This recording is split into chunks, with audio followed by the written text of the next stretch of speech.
À la fin de l'année 2025, le mandat des 2 années de l'Algérie en tant que membre non permanent du Conseil de sécurité des Nations Unies est arrivé à son terme. Un mandat durant lequel notre pays a mené des batailles diplomatiques marathoniennes pour le triomphe des causes justes, notamment la cause palestinienne et la cause sahraoui. Dans son coup de projecteur, la revue est revenue sur les réalisations et les acquis venus parachever le projet du renouveau national, conduit avec constance et fermeté par le président de la République Abdelmajid Tebboune, chef suprême des forces armées, ministre de la Défense nationale, animé d'une confiance et d'une foi inébranlable en la victoire de notre pays et en sa réussite à accomplir le véritable bond qualitatif qui le hisse au rang des pays émergents. Sans que les difficultés, la résistance au changement, les tentatives de perturbation ni les rumeurs et fausses informations propagées par certaines parties, cercles et voix dissonantes à l'intérieur comme à l'extérieur du pays ne puissent l'en détourner. Ces acquis et réalisations stratégiques ainsi que de nombreux autres projets lancés par notre pays pour renforcer les secteurs sont des projets réalisés dans des délais records avec des technologies avancées et des mains algériennes.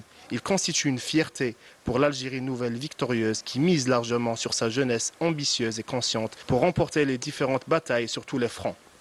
Des réalisations dont le citoyen perçoit les retombées dans sa vie quotidienne, seuls les ingrats, les haineux ou les injustes le dénigrent. Dans une tentative de tromper l'opinion publique et de déstabiliser le front intérieur,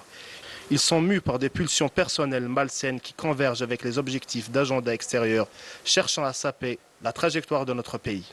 Nul doute que l'histoire consignera dans des pages sombres les intrigues des conspirateurs, des calculateurs et des défaillants, tout en préservant pour les fidèles et les loyaux la trace de leurs efforts et de leurs œuvres et aux hommes la gloire, comme elle a immortalisé les sacrifices des Chouhada pour la libération de notre patrie et l'élévation de notre drapeau haut, flottant et majestueux.